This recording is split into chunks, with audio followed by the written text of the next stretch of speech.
الحمدللہ رب العالمین والصلاة والسلام علی رسولہ الکریم وعلی آلہ واصحابہ اجمعین، اما بعد۔ ایمان کے سلسلے میں چوتھی شرط قبول ہے، جس کا مطلب یہ ہے کہ علم توحید اور لا الہ الا اللہ کے معنی معلوم کرنے اور پورے یقین کے بعد ضروری ہے کہ وہ شہادت کو دل سے قبول کرے اور عبادت میں سے کسی بھی چیز کو رد نہ کرے،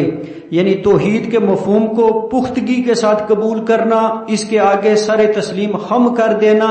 اور اس کے تقاضوں کو رضامندی کے ساتھ قبول کرنا۔ اللہ سبحانہ و تعالیٰ نے کفار کی یہ خرابی بیان کی ہے کہ وہ کیسے اللہ کی توحید اور عبادت کو قبول کرنے کے بجائے اس کا انکار کرتے تھے۔ چنانچہ اللہ سبحانہ و تعالیٰ نے سورہ الصافات کے اندر ارشاد فرمایا، اِنَّا كَذَلِكَ نَفْعَلُ بِالْمُجْرِمِينَ إِنَّهُمْ كَانُوا إِذَا قِيلَ لَهُمْ لَا إِلَهَ إِلَّا اللَّهُ يَسْتَكْبِرُونَ وَيَقُولُونَ أَإِنَّا لَتَارِكُو آلِهَتِنَا لِشَاعِرٍ مَجْنُونٍ۔ اللہ سبحانہ وتعالیٰ فرماتے ہیں کہ ہم گناہ گاروں کے ساتھ اسی طرح کیا کرتے ہیں۔ یہ وہ لوگ ہیں کہ جب ان سے کہا جاتا ہے کہ اللہ کے سوا کوئی معبود نہیں تو یہ سرکشی کرتے ہیں، تکبر کرتے ہیں اور کہتے تھے کہ کیا ہم ایک دیوانے شاعر کے قول پر اپنے معبودوں کو چھوڑ دیں۔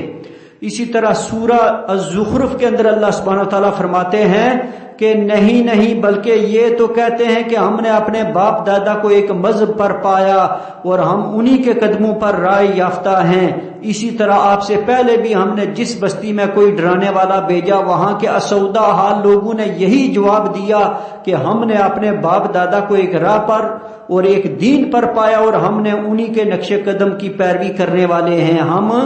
ہم تو انہی کے نقش قدم کی پیروی کرنے والے ہیں۔ پیغمبر نے کہا بھی کہ اگرچہ میں تمہارے پاس اس سے بہت بہتر مقصود تک پہنچانے والا طریقہ لے کر آیا ہوں جس پر تم نے اپنے باپ دادوں کو پایا،